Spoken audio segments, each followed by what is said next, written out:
Assalamualaikum warahmatullahi wabarakatuh. Saudara semuanya, alhamdulillah jumpa lagi. Kali ini saya kedatangan teman ya, mengadukan tentang kedatangan teman yang mengadukan tentang peternakan ya. Ternyata yang saya anggap sudah tidak ada hal-hal gangguan terhadap peternakan, ternyata masih ada ya. Ternyata masih ada. Gangguan seperti apa? Jadi ada yang beternak kambing ya. Ada yang beternak kambing. Nah, di salah satu tempat gitu ya. Di salah satu tempat itu selalu mati. Selalu mati. Nah, jadi singkat ceritanya ada seorang petani ya. Singkat ceritanya ada seorang petani, memang kehidupannya itu selalu bertani ya, dari muda sampai sudah punya anak 3 gitu, selalu bertani dan bercocok tanam di rumah gitu ya, nanam singkong, ubi, padi gitu ya. Nah, pada suatu ketika dia dianehkan dengan kejadian yang cukup menyedihkan ya, yang cukup memukul bagi keluarganya, yang membuat cukup depresi. Kenapa? Karena memang penghasilan tani itu nggak seberapa, satu ya. Penghasilan tani nggak seberapa, itu satu. Dua, memang harapan-harapan petani itu biasanya menabungnya itu di beternak gitu. Biasanya sambil beternak kambing atau kebo gitu. Kalau banyak uang biasanya kebo ya. Nah, suatu ketika si petani ini diselingi dengan kesehariannya selain menanam padi, dia beternak kambing gitu. Dia beternak kambing, biasa kegiatannya mencari rumput setiap hari, biasa setiap hari mencari rumput ke sawah. Nah, pas itu dia mempunyai modal ya, mempunyai modal hasil menabung berbulan-bulan, bertahun-tahun, akhirnya punya modal untuk membeli kambing. Belilah kambing itu. Nah, setelah beli kambing, akhirnya banyak ya, akhirnya banyak beranak. Nah, tapi dikejutkan suatu hari itu tiba-tiba kambingnya mati mendadak. Nah, seperti itu kisah awalnya. Nah, jadi dia datang ke saya. Nah, karena dia datang ke saya, jadi saya langsung datang ke sana. Saya langsung ke sana, saya langsung cek. Dan pas saya datang ke sana, ternyata di sini ada keunikan, yaitu kandang kambingnya itu jauh dari rumah ya. Kandang kambingnya jauh dari rumah. Pas saya turun datang ke sana, saya jalan cukup agak jauh ya, untuk sampai ke lokasi itu agak jauh. Untuk sampai ke lokasi itu agak jauh, jadi saya cukup lumayan jalannya, agak capek juga. Dan di tengah perjalanan ternyata memang di sana banyak penghuni gaib ya. Dan di sana banyak penghuni gaib, jadi saya banyak mencurigai di sini ada hal-hal yang cukup kuat, mistiknya masih cukup kuat. Saya sempat mencurigai hal-hal itu karena terbukti dengan kejadian-kejadian, ada hal-hal yang mengejutkan gitu ya. Ada tindakan-tindakan dari mereka tuh yang mengejutkan ke kita gitu. Nah, ada hal yang mengejutkan di situ, saya curiga. Sepertinya ini aneh nih. Sepertinya ini aneh. Nah, Pak, apa masih jauh, kata saya. Jauh, masih jauh, terus lurus ke sana. Nah, saya naik. Nah, pas di tikungan juga ada gangguan lagi. Nah, tapi saya nggak berhenti, langsung saya lanjut ke atas. Saya telusuri dan saya lihat-lihat. Dan yang mengejutkan ternyata alamnya itu memang luar biasa ya. Lingkungan gaibnya masih kuat, masih pekat sekali. Kenapa? Karena bisa lihat sendiri alamnya seperti memang masih perawan ya. Alamnya itu masih jarang dijamah oleh manusia sepertinya. Masih banyak bebukitan yang rimbun sekali. Dan di sini otomatis eksistensi bangsa gaib itu mereka merasa nyaman, merasa tenang, tidak ada gangguan. Berbeda ketika berada di perkotaan, itu merasa bising dan gak nyaman bagi mereka ya. Nah, bisa dilihat dari apa? Dari pemandangan-pemandangan yang memang masih rimbun, masih asri di sana, dan masih banyak bersinggungan dengan alam-alam gaib. Bahkan beberapa bukit, kalau saya lihat beberapa bukit di sana itu memang dikuasai oleh kerajaan-kerajaan gaib yang cukup lumayan banyak sekali penghuninya dan cukup powernya cukup kuat sekali. Nah, setelah saya teliti, ternyata di seberang saya itu ada bukit yang cukup menakjubkan. banyak perkumpulan di situ yang memang luar biasa kekuatannya. Nah, enggak tahu, tapi saya belum tanya-tanya ke masyarakat apakah di situ ada korban atau tidak tahu ya. Tapi saya lihat di seberang sana kok ini ada bukit, wah luar biasa gitu. Nah, setelah saya merasa kaget seperti itu, saya melanjutkan lagi perjalanan ke atas. Dan setelah sampai atas, ternyata kandangnya sudah dibongkar ya, tapi saya diberitahukan titiknya. Ini titiknya. Nah, saya sampailah di sana. Nah, sebelum saya ritual, saya tetap awasi dulu lingkungan seperti apa. Saya pelajari dulu lingkungannya seperti apa. Saya lihat kondisi alamnya memang luar biasa ya. Kondisi alamnya luar biasanya apa? Memang aktivitas manusia itu tidak terlalu banyak ya namanya di hutan ya. Tetapi maksudnya ini berbeda dengan hutan biasa. Ini tuh hutan yang memang banyak perbukitan dan memang jarang dijamah gitu oleh masyarakat umum. Kalau hutan perkebunan umum itu banyak orang petani yang menanam mangga, menanam apa. Di sini memang nggak ada hal-hal seperti itu. Di sini memang bukan nanam mangga, nanam apa gitu, nggak ada. Memang sawah, kalau nggak singkong, tapi jarang. Nah, memang banyak hutan gitu, hutan belantara, banyak rerumputan rimbun, sampai tinggi sekali rerumputan itu. Nah, dan ada yang mengejutkan, ternyata ada siluman cukup unik di sana, yaitu siluman ular. Siluman ular di siang hari, dia lagi apa gitu, saya lihat lagi apa ini. Jadi lagi mengadakan suatu upacara di siang hari di sana. Bayangkan di siang hari mereka melakukan kegiatan-kegiatan ritual kebiasaan mereka. Biasanya kalau sepengetahuan saya, biasanya saya melihat itu di malam hari. Ini di siang hari mereka melakukan hal seperti itu. Nah, saya kaget, wah luar biasa sekali, super sekali. Jadi di alam situ memang luar biasa. Dan pas berangkat saya juga melihat, pas saat menuju ke sana saya juga melihat ada bebatuan ya, ada bebatuan yang cukup gede-gede gitu. Tadi kan saya melihat ada bebatuan yang gede-gede gitu. Wah, di sini itu banyak banget kerajaan-kerajaan itu. Kalau disalahgunakan itu bisa ini. Salah gunakan apa? Misalnya dipakai pesugihan dan lain-lain. Wah, ini bisa nih. Jadi banyak sekali golongan-golongan bangsa jin di sana. Bukan hanya satu dua. Nah, pas saya berangkat, saya langsung naik ke atas ya. Akhirnya ketemu titiknya. Ini titiknya, kata si yang punya. Terus saya cek. Pas saya mau melangkah, saya menemukan hal yang aneh.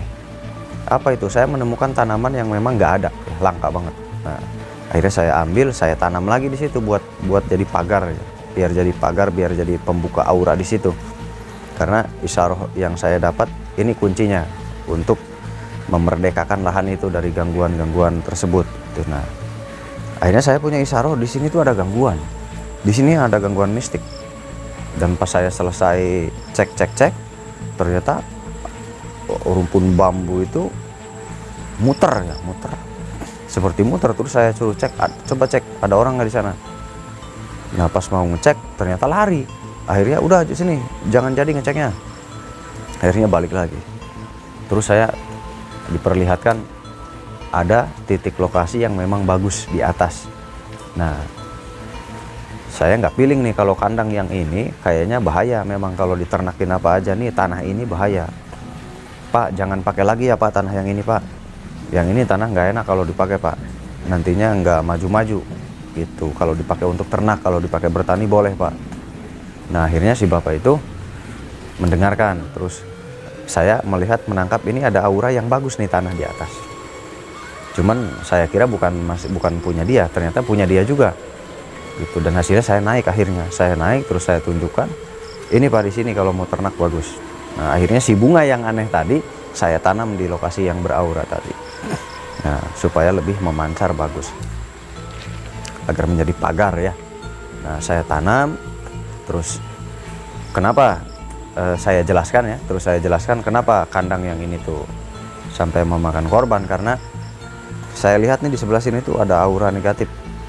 Ada rumpun bambu kebetulan di situ. Dan memang betul sekali ternyata. Kata salah satu warga, memang di rumpun bambu itu Kang betul sering diadakan kegiatan ritual. Nah itu berarti kata saya. Itu kalau saya kan nggak tahu, saya cuma menebak ini di sini ada sesuatu. Ternyata warga di situ menjelaskan memang di situ tuh ada A, ada B, ada C, kegiatan A, kegiatan B. Nah, itu makanya jangan di sini, geser ke sana ke yang tadi ya. Nah, akhirnya betul prediksi yang diprediksikan, ternyata memang di sana tuh ada kegiatan ritual tertentu, dan saya jelaskan di situ itu ada makhluk yang memang berbahaya untuk ternak gitu. Ada makhluk yang berbahaya untuk ternak, bisa membahayakan nyawanya gitu. Bahkan kalau manusia apes pun mungkin bisa saja gitu. Lalu saya nggak ambil panjang lebar pikiran, nggak panjang lebar lagi bicara, langsung dipagar itu lahan itu ya, supaya aman, langsung dipagar saja. Nah, setelah itu si petani ini bercerita dari awal, sejarah-sejarahnya, awal mulanya ya. Di situ saya merasa prihatin sekali karena mendengarkan kisahnya. Nah, kisahnya jadi begini. Dia tuh awalnya mempunyai uang hasil menabung, lalu membeli kambing ya. Nah, membeli kambing, setelah beberapa tahun kambing itu akhirnya hamil juga. Nah, dia sudah bahagia, kambingnya sudah hamil, bahagia sekali.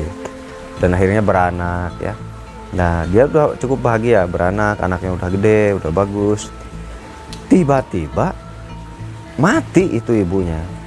Ibunya tiba-tiba mati. Gitu. Nah, jadi dia terpukul. Nah, tapi saat itu nggak terlalu ambil pusing gitu ya. Gitu, karena baru mungkin ini udah waktunya, baru satu itu saat itu. Dia berpikirnya mungkin kebetulan. Ternyata selang beberapa bulan mati lagi induknya lagi. Nah, di situ baru dia mulai pusing gitu. Nah, akhirnya si kambing ini dipindahkan, kandangnya digeser. Tetapi meskipun digeser, ternyata mati juga. Tuh, digeser ada juga yang mati.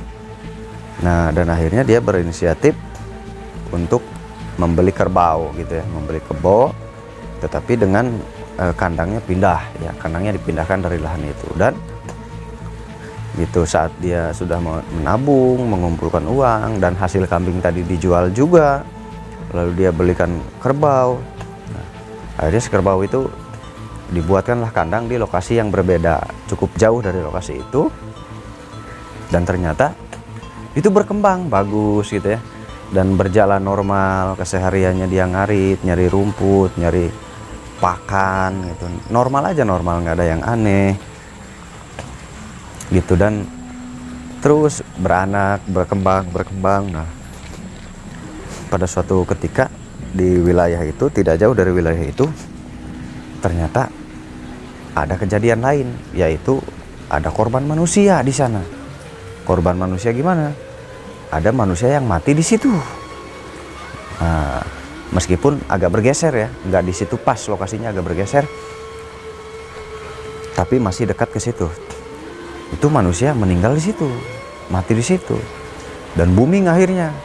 Kenapa ini? Gitu. Akhirnya booming lah itu. Akhirnya warga pun kaget, aneh gitu, ada apa? Tapi ada beberapa warga yang memang tahu, jangan ke sana, jangan ke situ. Di situ tuh begini. Nah, akhirnya makin angker lah tempat itu, makin diangkerkan ya. Nah, karena makin diangkerkan, di situ akhirnya makin jarang lah yang ke kebun itu. Tetapi aktivitas si petani yang ini masih tetap berjalan normal biasa. Gitu ya. Dan akhirnya tidak berselang beberapa bulan, hanya berselang beberapa bulan, ternyata terjadi lagi. Ada orang yang sakit parah, dan akhirnya ada yang kerasukan, ngakunya dari kebun yang nggak jauh dari situ. Ada bukit lagi di situ, dari bukit seberangnya di situ nempel ya, jadi bukitnya nempel gini, ada 3 di situ. Nah, jadi kerasukan, lalu ada yang kerasukannya ngaku dari kerajaan di situ tuh ada kerajaan. Nah, ternyata itu yang tadi saya lihat, yang saya tadi prediksikan, bahwa di sana memang ada kerajaan. Nah, ternyata di tempat yang si petani ini, di atasnya juga itu ada juga yang menghuni gitu. Tetapi bukan kerajaan di situ. Di situ hanya tempat persinggahan dari kerajaan-kerajaan yang tadi ternyata. Nah, Jadi si rajanya itu memang suka nyampe ke bukit-bukit seberangnya, atau boleh dibilang itu masih wilayah mereka gitu. Nah jadi mereka nggak suka gitu kalau ada orang nebang pohon-pohon di sana. Dan di atas bukit itu banyak sekali batu-batu gede banget, batu gede banget di atas bukit itu. Di situ banyak sekali koloni-koloni siluman-siluman yang berbeda-beda gitu. Jadi berbeda-beda bentuk, bukan kerajaan buaya semuanya buaya, bukan. Jadi nggak seperti itu. Jadi bercampur di sana. Ada ular, ada tikus, ada siluman biawak. Jadi siluman, macam-macam siluman ada di situ. Itu yang membuat aneh. Bahkan kalau di orang Sunda dibilangnya sero ya. Ada mustika sero juga di sana. Nah selain biawak ada sero juga, ada kerajaan sero atau mustika sero di situ. Nah tapi saya nggak ambil gambar karena terlalu jauh gitu, dan waktunya juga terlalu sore. Karena saya ke sana sendiri, ditemani hanya berdua. Sendiri itu maksudnya saya nggak bawa tim, nggak bawa kru untuk lampu, lighting gitu ya. Jadi takut kegelapan, di shooting juga kan nggak bisa kalau gelap. Jadi ke sana saya hanya sendiri gitu, karena nggak bawa tim lampu dan lain-lain. Jadi saya hanya ditemani oleh warga setempat gitu yang nggak bawa peralatan, makanya saya nggak sempat ambil karena terlalu sore. Nah singkat cerita, si kerbau yang tadi diternak di tempat lain itu bagus normal, beranak gitu banyak, dan akhirnya beli lagi dan akhirnya ada lagi yang nitip gitu. Biasanya kalau yang nitip kan dibagi dua gitu ya. Nah akhirnya si petani ini pun bahagia karena kebunnya terus bertambah gitu. Ada lagi yang nitip dan yang punya dianya juga beranak. Nah akhirnya punya harapan bahwa nanti kalau ada keperluan ini punya uang, punya celengan gitu. Karena celengan petani itu sudah rahasia umum, yaitu biasanya kalau nggak kambing, kerbau, sawah gitu. Cukup bahagia, nggak ada yang mereka pikirkan apa-apa, mereka tidak pernah memikirkan hal-hal apa. Jadi berjalan gitu kehidupannya, dan sangat rajin gitu, nyarinya semangat. Apalagi pas itu si kebonya itu melahirkan anaknya gede-gede gitu, 2 ya. Seneng banget gitu. Kebo tuh kalau ngelahirin 2 kan bagus banget gitu. Nah di suatu hari dia merasa ada yang aneh gitu ya, kok seperti ada bau apa gitu. Nah tapi pas ada kejadian itu ternyata tidak terjadi apa-apa tuh, tapi sempat ada kejadian bau-bau aneh gitu. Dan di suatu hari juga dia mengalami hal yang aneh, yaitu seperti pohon bambu itu roboh gitu ya, seperti ada yang nebang pohon bambu roboh gitu, ada 4 katanya. Nah pas dia mau ngambil buat sisa-sisanya ya, ranting-rantingnya buat kayu bakar, pas nyampe ke kebun bambu itu ternyata nggak ada kayu bambu roboh tuh, nggak ada di sana, nggak ada bambu yang roboh dan nggak ada orang yang nebang bambu. Nah dari situ dia tersadar, langsung lari. Waduh kalau nggak langsung lari nggak tahu itu gitu. Jadi perasaan dia tuh ada yang nebang bambu gitu, jedok terus roboh 4 biji kan. Nah dia berinisiatif, rantingnya bisa dipakai kayu bakar nantinya kalau di kampung kan. Akhirnya dia menghampiri, wah ada yang nebang bambu di situ, mau diambil buat kayu bakar rantingnya. Pas nyampe ke situ nggak ada orang, dan bambu yang roboh tuh nggak ada, dicari nggak ada bambu yang roboh. Dia kaget dong, coba bayangin, langsung lari langsung ke rumah. Akhirnya menggigil di rumah, panas dingin menggigil. Dan setelah sampai rumah menggigil, ada yang bacakan doa lalu sembuh ya. Nah setelah sembuh udah berjalan lagi kegiatan normal. Nah suatu ketika di sawah itu dia menggarap sawah ya, menggarap sawahnya, membajak sawahnya biasanya pakai kerbau. Nah akhirnya dibawalah 2 kerbau itu dari kandang itu, dibawa ke tempat yang tanah jelek tadi ya. Nah ke tanah yang angker tadi dibawalah ke situ. Dan di situ setelah sampai kerbau lalu diikat biasa, lalu dia kembali ke rumah. Dan setelah kembali ke rumah sorenya setelah Isya dia cek ngeronda ya, ngeronda kerbau apa gimana, baik-baik apa enggak di ronda ya. Nah, ke hutan lah pergi di ronda malam-malam itu. Nah, pas sampai sana kebo tuh nggak mau berhenti, oe-oean terus, bunyi terus, oe-oe, wah berhenti oe-oe terus. Akhirnya kebingungan kan, ini kebo sakit apa kenapa gitu. Dikasih pakan, dia mau makan tapi sambil makan sambil bunyi terus, oe-oe. Akhirnya kebingungan, jangan-jangan sakit, nggak bisa dipakai kerja gitu. Karena oe-oean terus, pas dia pulang pun, sampai dia pulang udah jauh oe-oean terus, bunyi terus. Akhirnya gelisah kan, kenapa sih kebo. Akhirnya dia manggil dukun kebo ya. Dukun kebo itu memang punya ada orang yang punya keahlian memang mengobati kebo, mengurut gitu. Kebo tuh bisa diurut sama dukun kebo ya. Nah, dukun kebo itu akhirnya datang lalu diurut gitu. Nah, setelah diurut kebo itu diem, ternyata mungkin ada yang sakit ya. Nah, pas paginya dia kembali untuk ngasih pakan kebo itu, datang lagi ke sawah dia. Setelah datang lagi ke sawah, ternyata si kebo itu oe-oean lagi, berisik lagi. Kenapa ya kebo, padahal udah berhenti padahal. Nah, tadi malam udah diurut nggak bunyi lagi, kok sekarang bunyi lagi udah pagi gini. Bingung kan si petani, jangan-jangan sakitnya parah kata si petani itu. Akhirnya dipanggil lagi si dukun kebo itu, dipanggil lagi, diurut lagi, dan nggak mau diem, terus oe-oean, dua-duanya oe-oean. Dan si dukun kebo itu aneh, kenapa ya, tapi kalau dilihat kayaknya nggak ada yang sakit kata si dukun kebo itu. Dicek gitu nggak ada yang sakit ya, coba dipakai buat garap sawah, dia mau nggak katanya, dipakai bajak. Nah, pas dikeluarin dari kandang, dipakein peralatan untuk bajak sawah, sambil dilihat sama dukun kebo itu ya, ternyata nggak bunyi, normal biasa kerja, nggak bunyi, malah kayak enak gitu, kayak dia kayak bahagia gitu si kebo itu. Nah, kata si dukun kebo itu, ini nggak apa-apa katanya, ini nggak apa-apa, dia normal nih, sehat. Coba nih kalau sampai selesai sawah ini, berarti dia nggak apa-apa gitu. Dan akhirnya bukan hanya satu sawah, akhirnya selesai 2 sawah itu satu hari. Nah, ditaruh lagi lah di kandang, tapi sebelum ditaruh dia diangon dulu, diliarkan dulu ya. Jadi dia diliarkan dulu, jadi dia main-main dulu, diliarkan sambil makan sendiri di pesawahan. Dan nggak bersuara, biasa lari-lari, loncat-loncat gitu, biasa makan itu berdua, itu kebo itu berdua ya, normal biasa, nggak ada apa-apa. Nah, setelah itu karena sudah mau maghrib, sudah asar, akhirnya si kebo itu dimasukkan di kandang.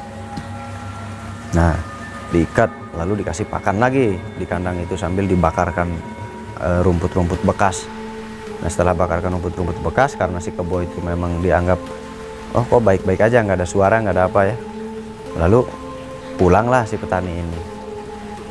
Nah, setelah pulang, kan di situ kandang bukan hanya satu ya. Warga-warga memang nyimpen kandangnya itu di hutan. Ada yang kandang kambing gitu, ada yang kandang kebo juga, ada yang kandang sapi juga di situ. Jadi ada jenis kambing, kebo, sapi di situ. Nah, kata petani yang lainnya, itu kebo kamu kenapa oe-oean mulu, berisik katanya gitu. Masa sih? Iya, coba dilihat, sakit kali dia.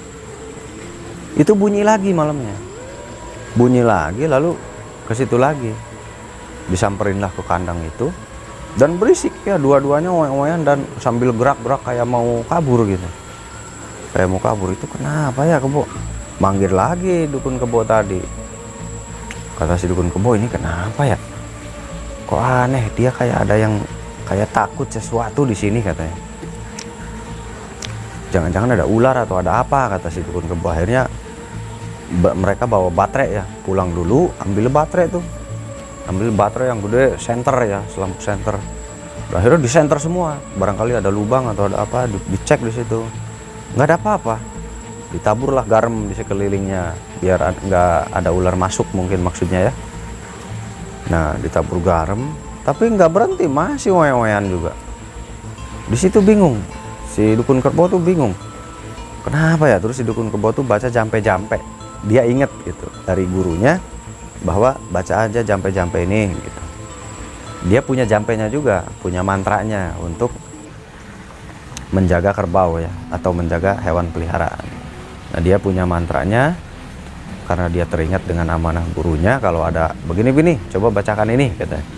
Akhirnya dibacakan tuh, dibacakan, terus dia sambil bakar wangi-wangian gitu, dupa, bakar apa namanya, buhur ya, bakal buhur. Nah, setelah itu beberapa jam kemudian si kebo ini berhenti, oe-oeannya tuh berhenti, nggak berisik lagi setelah dibacakan mantra itu. Nah, akhirnya si dukun itu sama si pemilik kebo ini, si petani ini, sambil merokok, mereka ngobrol di samping kandang itu sambil ngopi. Akhirnya mereka ngobrol berdua. Ini berarti ada sesuatu di sini. Kenapa? Karena pas dibacakan mantra kok berhenti ya? Gitu. Terus kata si pemilik kebo, "Ah, masa iya sih? Saya di sini udah puluhan tahun nggak ada apa-apa." Kata si pemilik kebo, padahal dia juga pernah mengalami hal-hal aneh di daerah situ. Gitu, cuman berusaha menutupi dia. Iya, tapi ini kebo buktinya begini. Kenapa ya? Biasanya sih ada yang aneh, kata si dukun kebo. Nah, setelah itu akhirnya mereka pulang lah, setelah kejadian itu pulang. Dan si petani ini berpikir, apa iya ya, jangan-jangan ini memang karena dekat kebun awi tadi, kebun bambu tadi ya. Karena dia pernah mengalami hal aneh di kebun bambu itu. Apa benar di sini penghuninya galak ya, bahaya. Nah, akhirnya dia merasa gundah gulana gitu di malam hari. Gimana nih, harus mindahin kandang, butuh duit lagi, sedangkan uangnya nggak ada buat modal nanam padi sekarang. Dia bingung gitu. Dan akhirnya ya udahlah, cuman berapa hari kan, cuman 1 hari lagi selesai katanya. 1 hari lagi juga selesai, 2 hari lagi paling lama. Mudah-mudahan nggak ada apa-apa. Dan besoknya dia pagi-pagi ke sana, ternyata memang si kebo itu nggak bunyi. Si kebo itu nggak berisik seperti kemarin-kemarin, nggak. Udah nggak berisik lagi. Dia merasa tenang, merasa lega. Wah, ini udah nggak berisik nih, udah. Dia udah tenang, lega. Dan akhirnya si kebo ini dipakai lah sama dia karena dia merasa, wah, kebonya sehat kayaknya nih. Dia nggak bunyi, nggak apa, nggak ada suara, nggak loncat-loncat kayak kemarin kan mau kabur loncat-loncatnya. Nah, di situ dia sarapan dulu, ngopi dulu sama istrinya.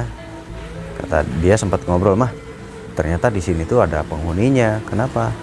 Karena sama Pak Dukun itu ini dibacakan mantra-mantra, terus kebunnya diem, dia nggak berisik lagi tuh, sampai sekarang nggak berisik.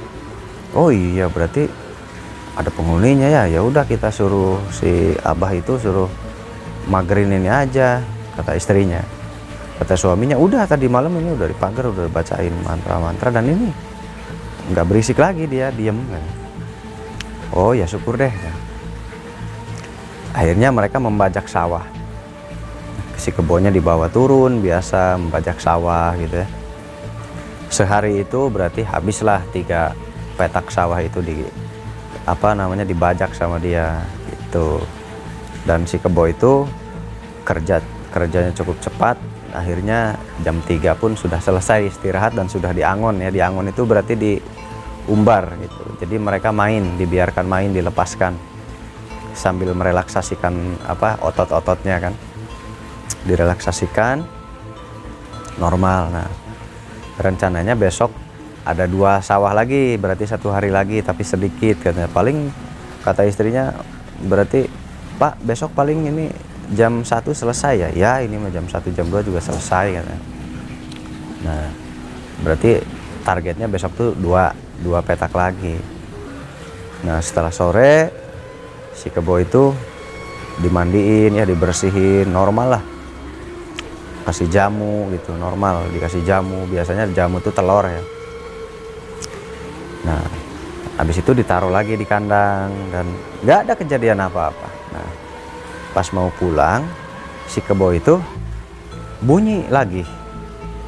Tapi bunyinya nggak terus-menerus.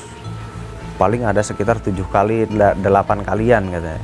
Paling antara 8 kali bunyi, dah berhenti. Terus karena penasaran ditengok, ya ada kebonya lagi makan gitu. Oh ada lagi makan, nggak apa-apa berarti. Ya udah akhirnya dilanjut pulang tuh, dilanjut pulang. Nah pas dilanjut pulang, besoknya biasa sesuai rencana yang kemarin ya, sesuai rencana yang kemarin. Ayo persiapan kita berangkatnya pagi-pagi, kata si bapak petani ini ke istrinya. Kata istrinya, iya pak, tapi belum masak nasi, ntar masak dulu karena ini mau nganter dulu sekolah sebentar, katanya. Mungkin agak siangan aja kesananya. Ya udah tuh, biasanya kan pagi ya, itu yang nganter sekolahnya si kakaknya lagi nggak enak badan katanya. Biasanya diantar sama kakaknya kalau sekolah, nah kali ini nggak enak badan. Akhirnya berangkatnya siang, yaitu jam 8. Biasanya kalau petani setengah 7 aja udah berangkat, jam 6 aja udah berangkat biasanya. Dan akhirnya ini berangkatlah siang sambil bawa nasi dan lain-lain. Mereka berangkat persiapan mau menggarap sawah lagi. Nah akhirnya terlihat kebo yang 2 ini masih normal, alhamdulillah. Mereka senang dan tenang. Wah masih normal, udah sembuh berarti ya, udah sembuh. Nah akhirnya ngopi mereka di sawah, sarapan sambil ngobrolin. Nah ini tinggal 2 lagi, besok kita tinggal nanem ini, tinggal ngebersihin, ngegaruk katanya. Terus kita ngecek besok itu tanaman padinya udah tumbuh belum gitu. Udah, kemarin udah dicek sama ibu katanya, udah bagus, tinggal mindahin aja. Kasih bapak, ya udah sekarang kan jam 1 tuh selesai, nanti langsung diangkatin aja, digarok. Berarti 2 hari lagi ini udah bisa ditanam padi kita. Iya alhamdulillah, mudah-mudahan sehat kitanya ya. Cuman kita harus nyari buat beli itu nanti, buat beli pupuknya. Oh iya, kita pupuknya belum siap ya, uangnya belum ada. Iya belum ada pak, gimana? Oh tenang, tapi bapak udah ada yang mau nyuruh kerja tuh, kata si bapaknya. Kerja apa? Mau kerja bikin rumah katanya. Ada yang nyuruh bikin kamar mandi. Nah akhirnya seneng si istrinya. Oh iya syukur deh, alhamdulillah. Berarti bakal dapat uang di situ, bakal dapat gaji kan. Nah mereka akhirnya tenang, punya solusi karena ada yang nyuruh bikin kamar mandi gitu. Jadi mungkin nanti hasilnya bisa buat beli pupuk gitu ya kan. Dan setelah ngobrol-ngobrol, itu kamar mandi siapa? Kamar mandi isono. Ya nanti minggu depan katanya disuruh ngerjain. Ya, nanti kan pas ini waktunya dikasih pupuk katanya. Iya pak, alhamdulillah kalau gitu. Dan mereka akhirnya sarapan dengan biasa, ikan asin tempe ya, umumnya di kampung. Sambal ikan asin tempe itu umumnya di sawah.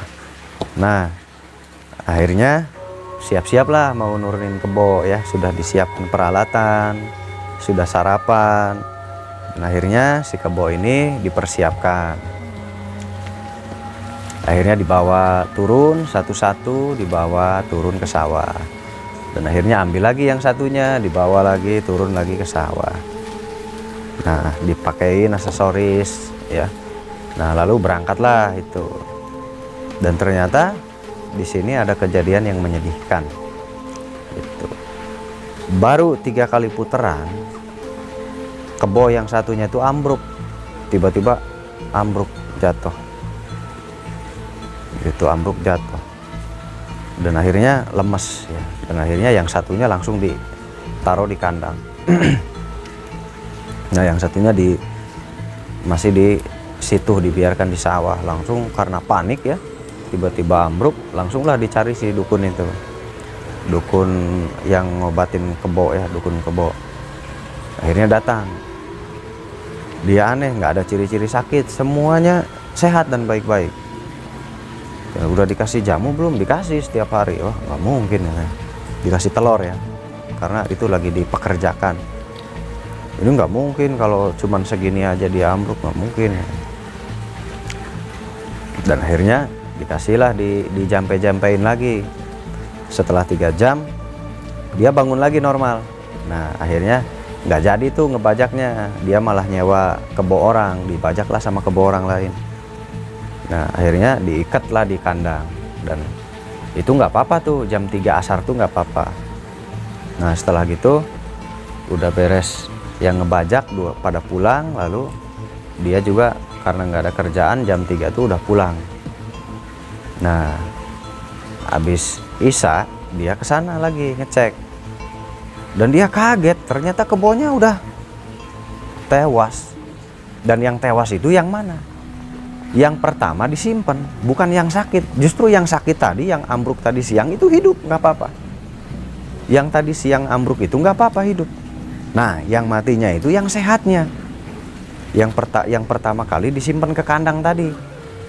Karena kan tadi siangnya kan yang satunya ambruk, yang satunya disimpan ke kandang. Nah yang disimpan ke kandang itu yang mati ternyata. Kaget dia, shock. Dia nangis lari-lari ke rumah, nyari bantuan, nangis lari. Kenapa nangis? Ya karena dalam perasaan dia katanya gini, ini uang untuk tabungan anak saya nanti. Itu dia butuh buat nanti anak saya beli A, beli B, beli C gitu. Dia udah terpukul berat. Nyampe ke rumah ke istrinya nangis dia, oh mah gini. Karena dia ada keperluan juga buat memperbaiki rumahnya, dapurnya. Dapur dia udah mau roboh kamar mandinya. Jadi dia punya harapan nih bisa jual kambing buat biaya bikin dapur. Jual kebo buat biaya bikin dapur. Ya dia nangis karena sudah harapannya pudar semua udah. Harapan bertahun-tahun dia ngasih makan, dia inget pagi berangkat nyari makan sampai malam dia bolak-balik ke kandang ngurus. Dia mengingat perjuangan itu, semakin terpukul, semakin sedih. Dan dia nyampe 7 hari mungkin ya, nyampe seminggu, 10 hari katanya dia masih nangis, masih sedih, masih nangis ya. Dan akhirnya si kebo itu diobatin sama dukun itu, nggak bisa karena udah mati nih katanya. Ya udah akhirnya dikubur gitu. Nah selama seminggu dia terpukul gitu. Dia nangis, nggak ke sawah gitu. Nyari rumput juga, ngasih makan dia sambil sedih. Dia sambil berangkat pagi-pagi sambil murung karena dia inget sama jerih payahnya. Pagi-pagi berangkat capek, balik sore capek, kurang makan, tenaga habis, kok kambingnya mati, kerbaunya mati. Dia tuh ingat masa-masa perjuangan dia yang sangat lelah, capek sekali, terpukul sekali, bertahun-tahun dia ngegedein sampai beranak. Siang malam dia bolak-balik ke kandang jauh, nyari makan kemana-mana, capek. Itu yang membuat dia terpukul itu gitu, karena selama ini dia punya harapan, punya semangat untuk menafkahi keluarganya, ini untuk dijual untuk keperluan keluarga, tapi malah mati ya, pupus harapannya. Nah udah sekian hari akhirnya dia sembuh normal lagi ya, dan kambing yang ini pun dibawa lagi ke kandang di sana normal. Nah di musim panen berikutnya, karena sudah mau waktunya garap sawah lagi ya, dia sudah normal lagi. Akhirnya kerbau yang di sana dibawa lagi 2 situ. Dibawa lagi 1 ya, baru dibawa 1. Baru 1 dibawa, disimpan di situ. Rencananya yang satunya besok katanya. Ini dibawa 1 dulu. Disimpan di situ.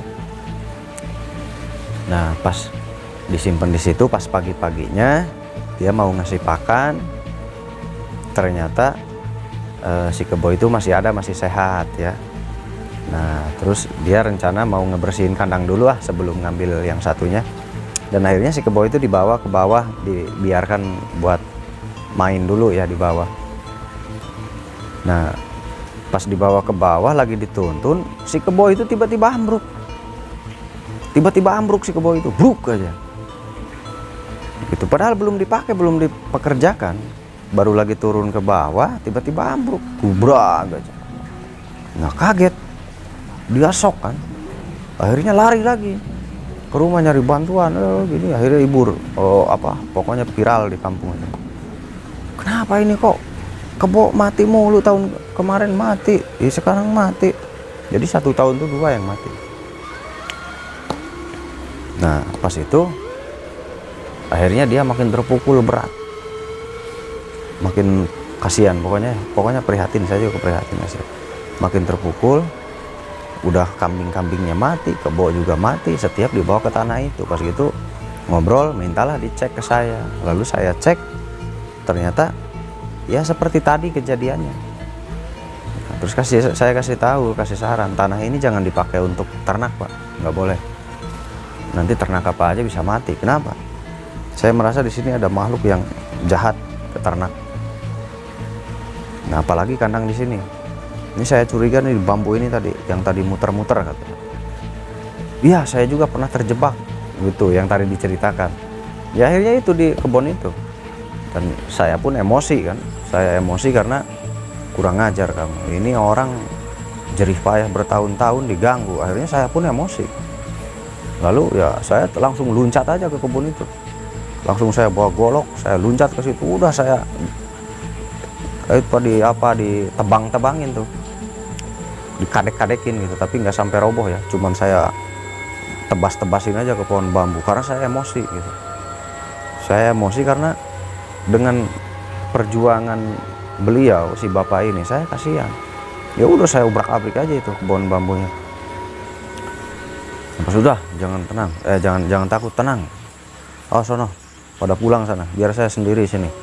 Saya loncat ke kebun itu, langsung saya ubrak-abrik ke kebun bambu sendirian.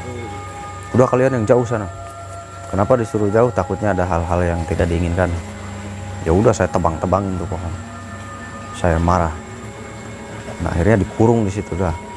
Nah setelah itu, alhamdulillah dah selesai. Terus saya pulang, terus ngobrol tadi. Ini jangan dipakai buat peternak di sini. Kenapa? Karena bukan hanya ini. Di seberang sana, di sana masih ada. Nanti kalau ini bisa ke sini lagi. Tapi kalau tanah yang dekat sini boleh katanya. Nah, ini yang bagus tuh yang atas katanya.